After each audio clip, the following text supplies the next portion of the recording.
ورحمۃ اللہ وبرکاتہ۔ الحمد للہ وکفا وسلام علی حبیبہ المصطفیٰ، اما بعد فاعوذ باللہ من الشیطان الرجیم، بسم اللہ الرحمن الرحیم۔ ان اللہ وملائکتہ یصلون علی النبی یا ایہا الذین آمنوا صلوا علیہ وسلموا تسلیما۔ اللہم صل علی سیدنا محمد معدن الجود والکرم وآلہ واصحابہ الکرام وابنہ الکریم وبارک وسلم صلاۃ دائمۃ سرمدا ابدا بحمدہ تعالی وبکرم مصطفیٰ صلی اللہ تعالی علیہ وسلم۔ آج کی شب میں قرآن عظیم کے 28 پارے مکمل ہو چکے۔ اللہ کریم بقیہ 2 پاروں کی تلاوت بھی ہمیں تجوید سے پڑھنے اور آپ کو سماعت کرنے کی توفیق عطا فرمائے۔ آج ہم نے سورہ مجادلہ، سورہ حشر اور سورہ ممتحنہ، سورہ صف، سورہ جمعہ، سورہ منافقون، سورہ تغابن، سورہ طلاق اور سورہ تحریم کی تلاوتیں کی۔ اتنی ساری صورتیں آج تلاوت میں آئی ہیں۔ ہر سورہ کی اگر تفسیر کے لیے میں بیٹھوں تو ایک الگ الگ وقت درکار ہے۔ شروع میں ہم نے جو سورہ تلاوت کی جس کو سورہ مجادلہ کہتے ہیں، اس میں مجادلہ کا مطلب تکرار ہے، جھگڑا ہے۔ مسئلہ یہ تھا کہ ایک مسئلہ ہے شریعت کا، لوگ تو طلاق جانتے ہیں لیکن اسی کی اس طرح سے ایک اور چیز ہے جس کو اکثر لوگ جانتے نہیں۔ ہاں، اہل علم جانتے ہیں اور جو دینی معلومات رکھتے ہیں انہیں پتہ ہے وہ کیا مسئلہ ہے۔ ایک صحابیاں ہیں، عمر دراز ہو چکی تھیں، ان کے شوہر نے آپسی بحث میں، تکرار میں ان کو اپنی ماں کی طرح کہہ دیا۔ اپنی ماں کی طرح کہنا اپنی بیوی کو، یہ کیا مسئلہ ہے؟ تو وہ بارگاہ رسالت مآب صلی اللہ علیہ وسلم میں روتی ہوئی آئیں، کہا کہ میرے لیے اب کیا حکم ہے بتائیں، میرے شوہر نے مجھے اس طرح سے کہا ہے، یہ جملہ کہا ہے۔ نبی پاک صلی اللہ تعالیٰ علیہ وسلم خاموش تھے۔ اکثر اس وقت ہوتا ایسا کہ اللہ کے حبیب صلی اللہ علیہ وسلم قرآن کے اترنے کا انتظار کرتے ہیں کہ اللہ تعالیٰ کی آیتیں آ جائیں، وحی آ جائے، تاکہ وہ قیامت تک کے لیے لوگوں کے لیے حل ہو جائے۔ تو وہی رب تبارک و تعالیٰ نے آیتیں نازل فرما دی۔ قد سمع اللہ قول التی تجادلک فی زوجہا وتشتکی الی اللہ۔ اللہ تعالیٰ نے سن لیا اس عورت کی جو آپ سے بحث کر رہی ہے۔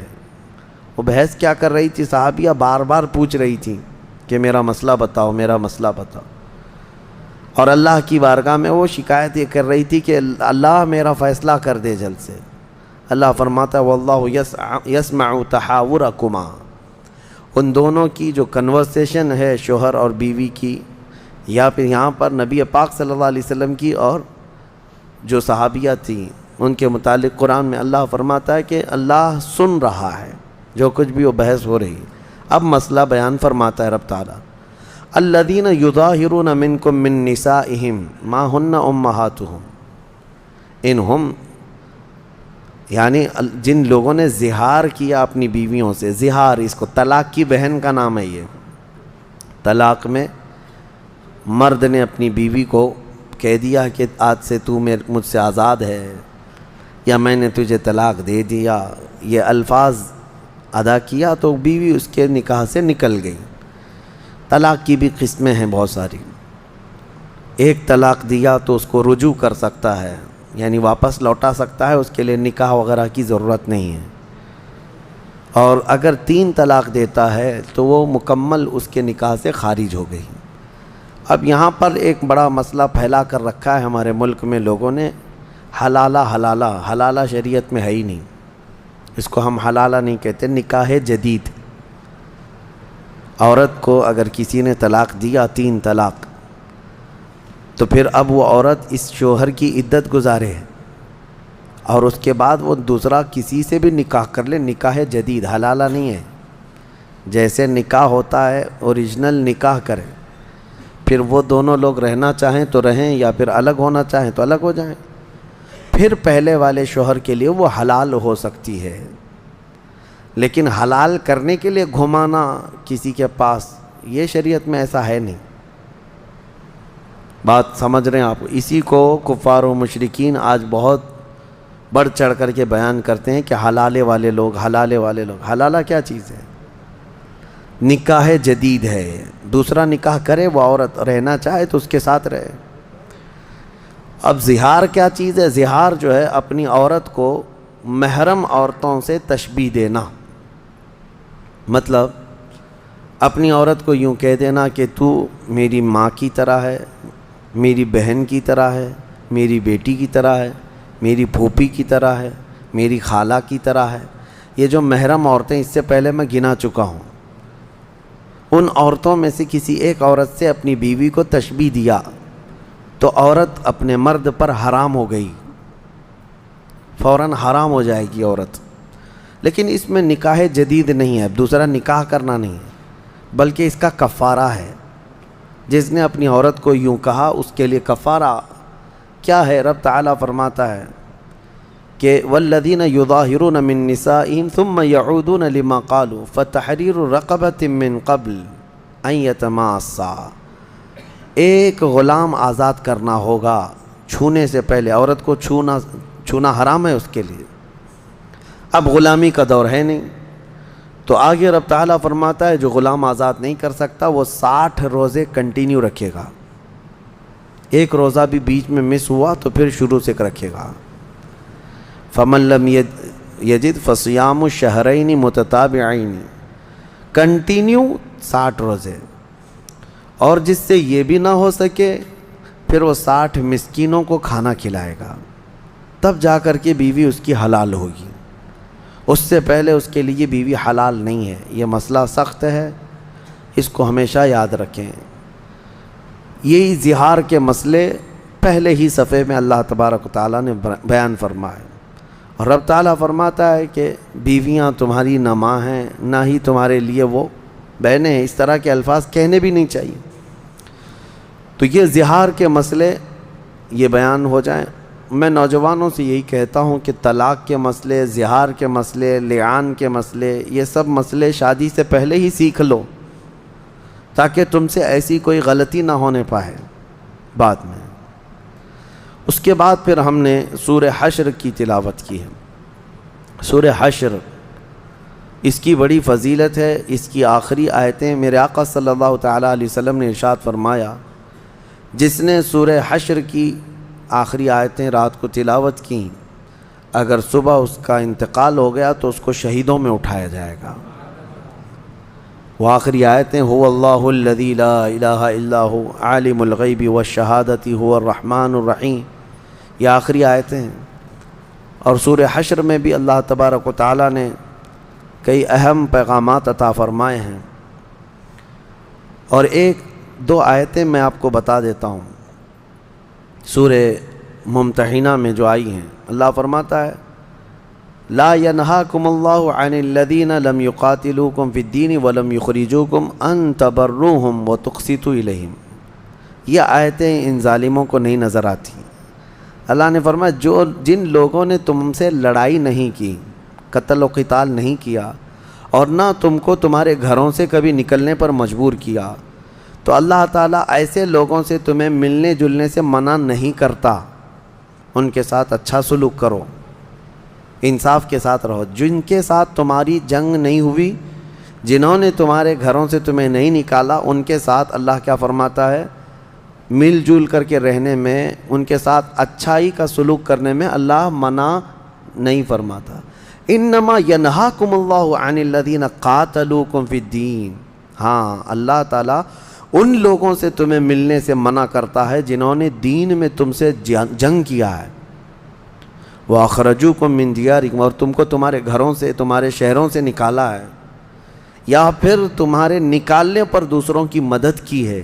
ایسے فسادی لوگوں سے اللہ فرماتا ہے تم کوئی موالات، محبت ہرگز نہ رکھنا، اور جو ایسے لوگوں سے محبت رکھتا ہے وہ بڑا ظالم ہے۔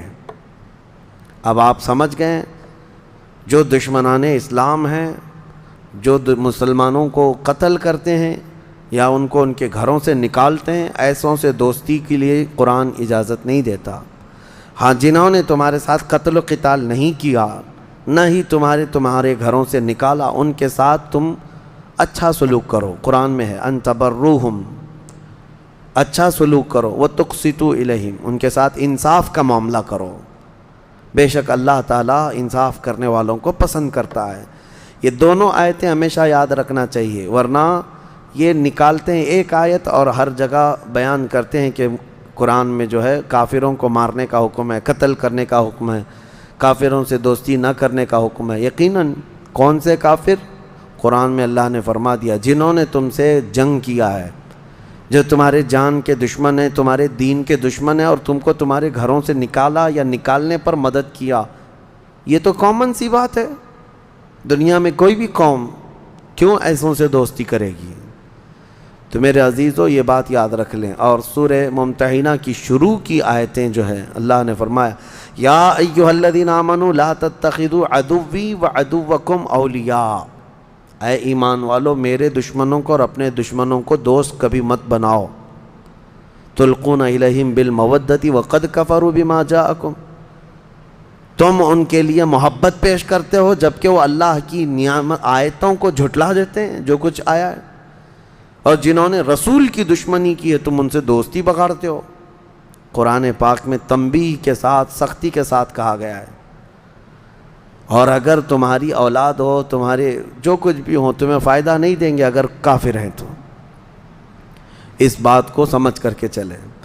پھر سورہ مجادلہ میں جو پیغامات تھے اس میں سے ایک یہ ہے، اللہ تعالیٰ نے فرمایا الم تر الی الذین نہوا عن النجوی، کیا آپ نے نہیں دیکھا ان لوگوں کو جن کو منع کیا گیا ہے کانا پھوسی کرنے سے؟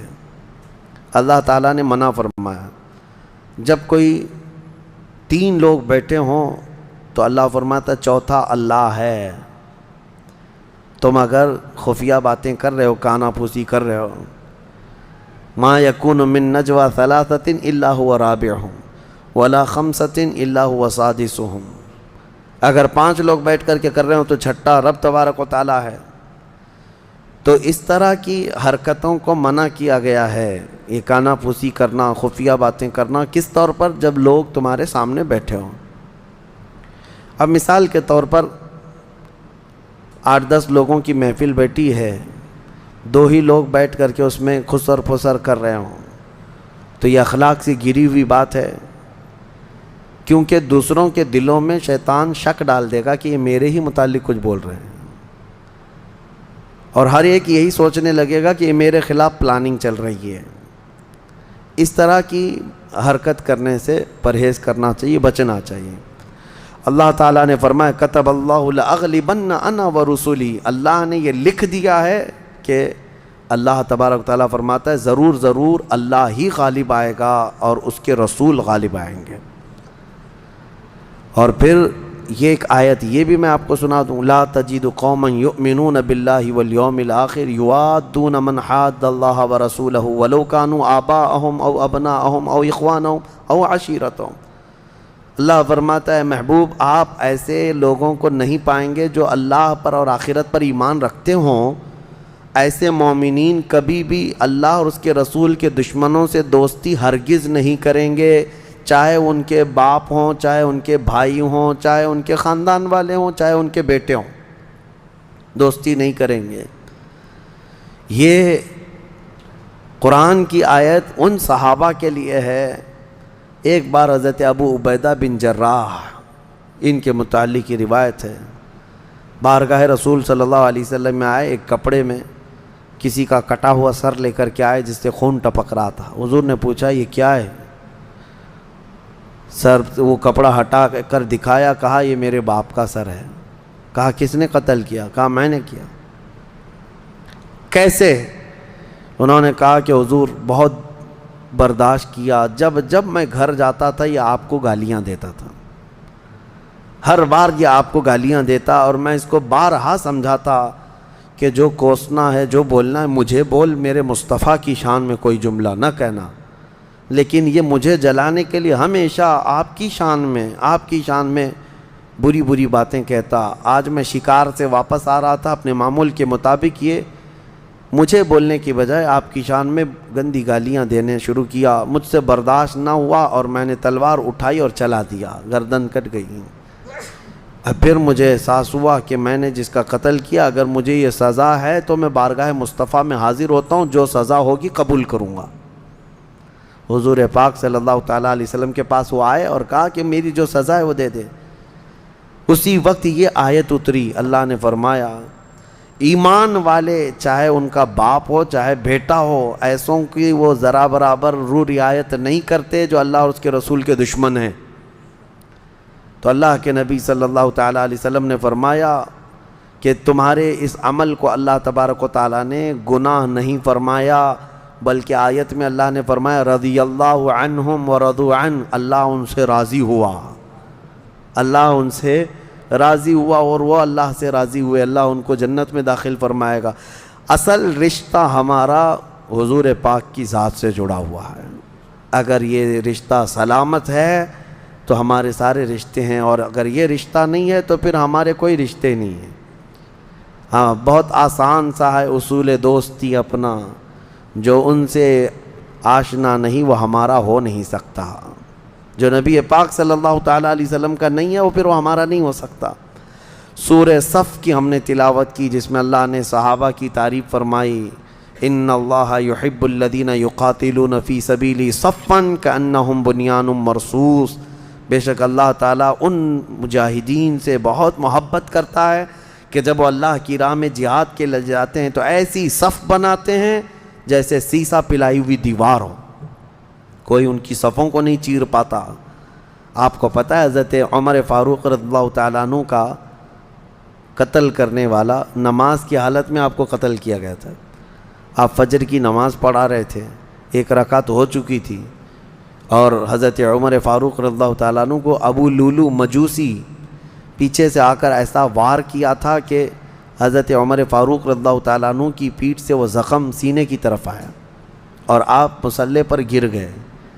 لیکن یہ جو صحابہ مسجد نبوی میں نماز پڑھ رہے تھے کسی نے نماز نہیں توڑی.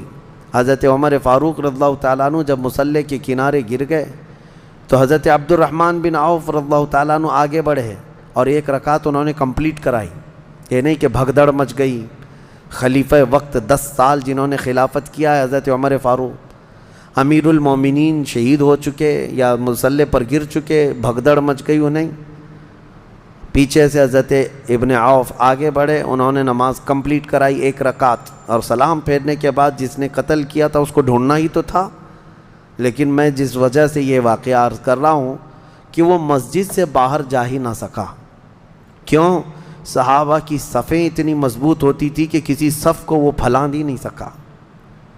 انہی صفوں کی تعریف میں اللہ نے فرمایا یہ اللہ کے رسول کے غلام صحابہ مجاہدین ایسی صف بناتے ہیں جیسے سیسا پلائی ہوئی دیوار ہے.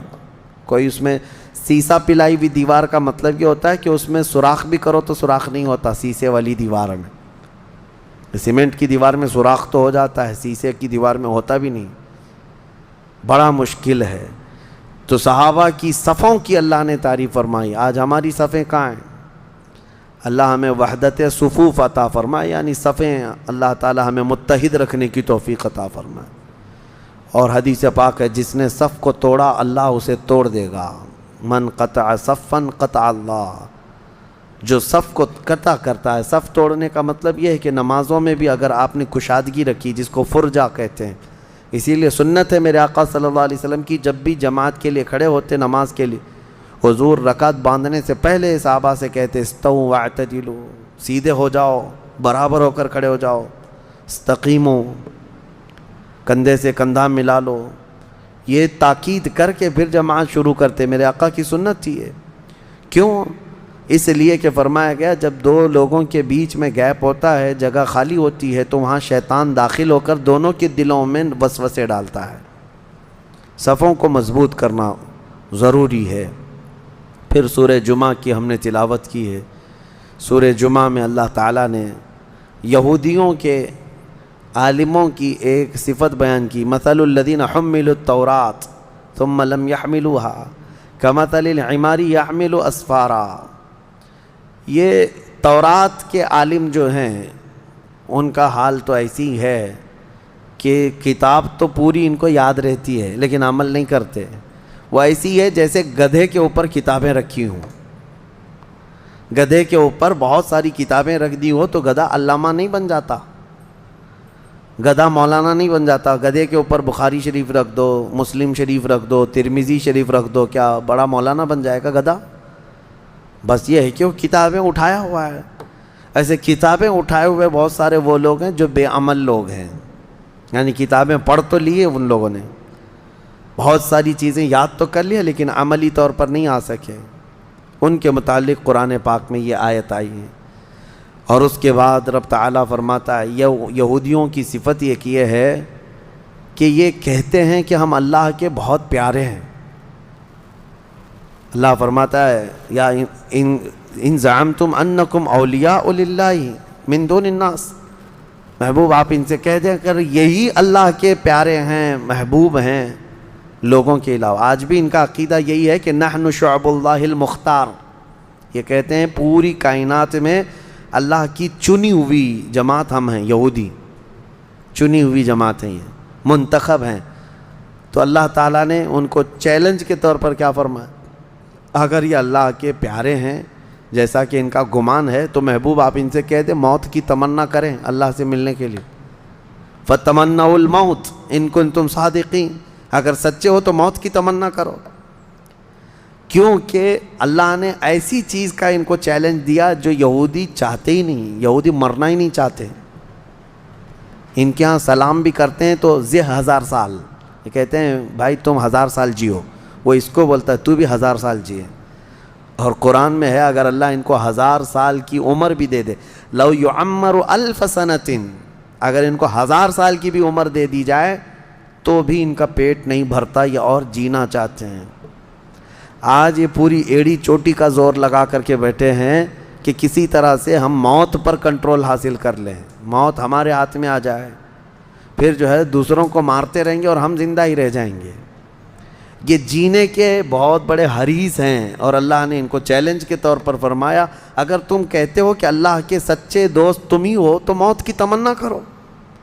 قرآن میں خود رب تعالیٰ نے جواب دیا وَلَن يَتَمَنَّوْهُ أَبَدًا وَلَا يَتَمَنَّوْنَهُ أَبَدًا بِمَا قَدَّمَتْ أَيْدِيهِمْ. اے محبوب یہ ہرگز تمنا نہیں کریں گے موت کی, پوچھ کے دیکھ لیں ان کو, کیونکہ ان کی کرتوت ایسی ہیں کہ یہ مرنا ہی نہیں چاہتے. واللہ علیم بالظالمین, اللہ فرماتا ہے اللہ ظلم کرنے والوں کو جانتا ہے. لیکن میرے عزیزو, امت محمدیہ کے جو مومنین ہیں یہ موت سے ڈرتے نہیں, بلکہ ہمارا ایک لقب ہے زمانے میں کفن بردوش. کفن بردوش کا مطلب ہے کہ یہ اپنے کندھے پر کفن لے کر چلنے والی قوم ہے, اسے موت سے خوف نہیں ہے. اسی کو تو اقبال نے کہا تھا کہ انگریز پورے مسلمانوں کو دیکھ کر کے ایک بات کہتے تھے, یہ فاقہ کش موت سے ڈرتا نہیں ذرا, روح محمدی اس کے بدن سے نکال دو. انگریز یہ کہتے تھے روح محمدی اس کے بدن میں ہے اور یہ مرنے سے ڈرتا ہی نہیں ہے. ہمیں موت سے ڈر اسی لیے نہیں ہے کہ حقیقت میں ہم اللہ اس کے رسول سے محبت کرتے ہیں اور یقین ہے ہمیں کہ ہم جائیں گے قبر میں تو تنہا نہیں, میرے مصطفیٰ کا دیدار ہوگا انشاءاللہ. نبی پاک صلی اللہ تعالیٰ علیہ وسلم کو دیکھنے کے لیے جا رہے ہیں. اسی لیے شاعر نے کہا ہے شب گور بھی اسی گل سے ملاقات کی رات, یعنی یہ قبر کی جو رات ہے اسی گل سے ملنے کے لیے, اسی پھول سے ملنے کے لیے ہی تو جا رہے ہیں, اسی لیے سج کر سنور کر کے جاتے ہیں. ہمارا یقین ہے الموت جسر یوصل الحبیب الی الحبیب, موت ایک برج ہے, ایک پل ہے, ایک حبیب کو دوسرے حبیب سے ملا دیتا ہے. یہودی نہیں, ان کے ہاں جان کی بڑی قیمت ہے, جان کی بڑی قیمت.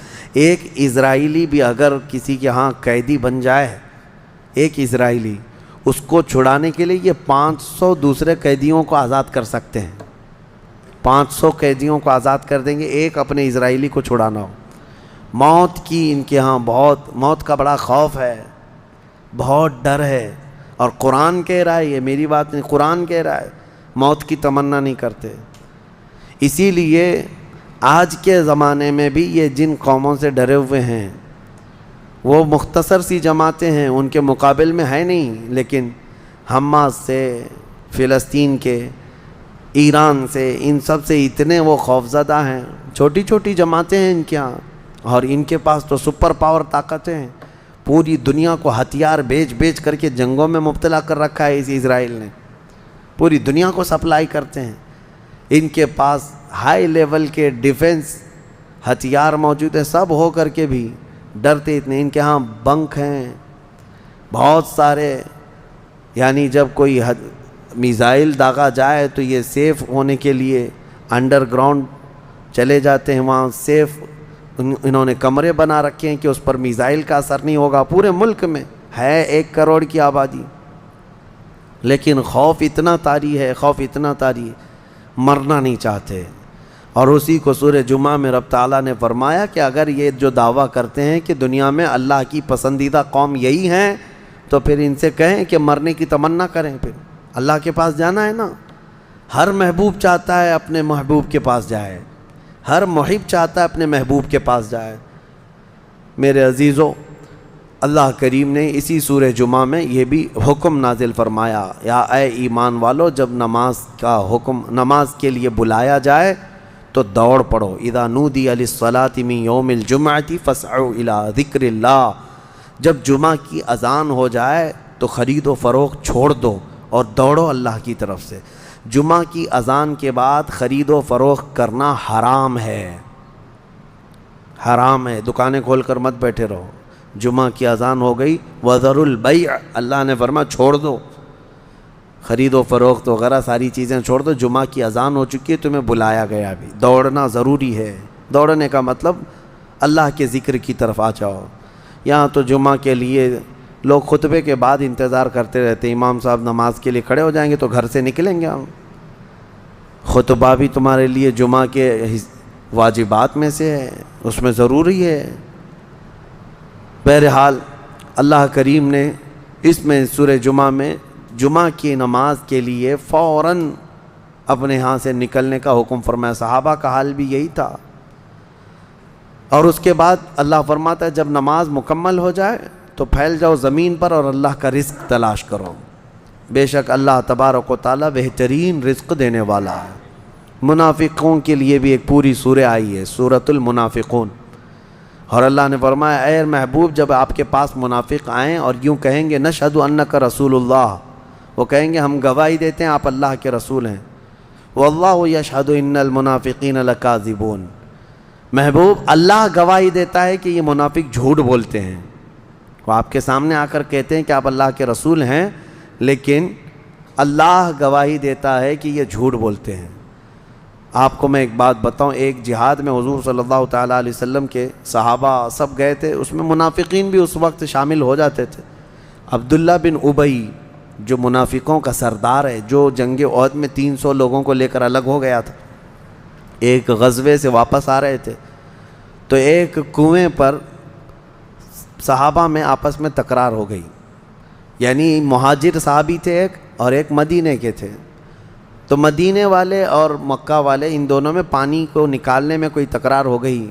تو وہ جو عبداللہ بن ابی تھا اس نے دیکھا اور کہا ان کی بہت ہو گئی ہے. مدینے میں آ کر کے اب یہ مدینے والوں پر قبضہ کر لیے، اور اب تو اتنی ہمت ہو گئی کہ مدینے والوں کے ساتھ لڑائیاں بھی کرنے لگ گئے. تو عبداللہ بن ابی نے بھڑکایا، انصار کو جا کر کے بھڑکا رہا تھا کہ یہ مکہ سے ہجرت کر کے آئے اور دیکھو اب تمہارے لوگوں کو مارنے لگ گئے ہیں، یہ جھگڑنے لگ گئے ہیں. اور اس کے بعد اس نے باتوں میں یہ کہا کہ اب ہم مدینے جائیں گے تو ہم عزت والے لوگ وہاں جتنے ذلیل ہیں سب کو ہم نکالیں گے. اس نے کس کو کہا؟ حضور صلی اللہ علیہ وسلم کو اور ان کے صحابہ جو ہجرت کر کے آئے ان کو کہا جتنے ذلیل لوگ ہیں ہم ان کو نکالیں گے. یہ اس خبیث نے کہا تھا عبداللہ بن ابی نے. یہ باتیں چلنے لگیں اور عبداللہ بن ابی نے یہ کہا تو کچھ لوگوں نے سنا تھا، حضور تک یہ بات آئی نہیں تھی. اب مدینے کی طرف جب یہ قافلہ چلا تو بیچ میں عبداللہ بن ابی کا یہ بیٹے ہیں، عاشق رسول ہیں، باپ منافقوں کا سردار ہے، بیٹا پکا عاشق رسول ہے. مدینے کے باہر ہی اپنے باپ کا راستہ روک کر کھڑے ہو گئے. کہا میں نے سنا ہے کہ تم نے اللہ کے رسول اور ان کے ساتھی جو مہاجرین صحابہ ہیں ان کو کہا کہ ذلیل لوگوں کو تم مدینے سے نکالو گے. عبداللہ بن ابی جھوٹ بولتا تھا بہت، کہا کہ کس نے کہا، ایسی بات نہیں ہے، ویسی بات نہیں۔ تو اس کے بیٹے جو تھے انہوں نے کہا جس نے بھی کہا، لیکن مجھے یقین ہے کہ تو نے کہا ہوگا۔ اپنے باپ سے وہ لڑتے رہے، کہا کہ نہیں میں نے ان کے لیے نہیں کہا، ان کے لیے نہیں کہا، میں فلاں کے لیے کہا۔ وہ ضد پر کھڑے تھے کہ میں اس وقت تک تجھے مدینے میں داخل ہونے نہیں دوں گا۔ اپنے باپ کو، مدینہ قریب ہے، اپنے باپ سے کہتے ہیں میں اس وقت تک مدینے میں داخل ہونے نہیں دوں گا جب تک تم اعلاناً یہ نہیں کہو گے کہ تم ذلیل ہو اور رسول اللہ عزت والے ہیں، جب تک تم یہ اعلان کے ساتھ نہیں کہو گے۔ بیٹا اڑ گیا، اور منافقین کا سردار وہ کہنے لگا، حضور پاک صلی اللہ علیہ وسلم کے پاس آ کر شکایت کیا کہ یہ میرا بیٹا ایسا ایسا میرے متعلق کہہ رہا ہے، میں بھلا آپ کی تعریف کرنے والا آدمی، میں آپ کے گن گانے والا آدمی، مجھے یہ ایسا کہہ رہا ہے۔ تب آیتیں اتری، یہ پورے سورہ منافقون آ گئی۔ اللہ نے فرمایا یقولون لئن رجعنا الى المدینة لیخرجن الاعز منها الاذل وللہ العزت ولرسولہ وللمؤمنین ولکن المنافقین لا يعلمون۔ محبوب یہ منافقین کہتے ہیں کہ اگر ہم مدینے لوٹ آئے تو عزت والے لوگ ہم لوگ ان ذلیلوں کو نکالیں گے۔ خبردار، عزت اللہ کی ہے، عزت رسول کی ہے، اور عزت ایمان والوں کی ہے، اور منافقین اس بات سے بے خبر ہیں، ان کو پتہ نہیں عزت کہاں ہے۔ نبی پاک صلی اللہ علیہ وسلم نے یہ آیت تلاوت فرمائی، پھر اس کے بعد اس منافقین کے سردار نے خوب چیخ چیخ کر کے کہا، لوگوں سنو کان کھول کر کے، ہم ذلیل ہیں اور محمد اللہ کے رسول عزت والے ہیں، اور ان کے ساتھی عزت والے ہیں۔ تب بیٹے نے راستہ چھوڑا مدینے میں آنے کا۔ یہ صحابہ کا ایمان تھا، وہ حضور کے سامنے پھر کسی کو نہیں مانتے تھے۔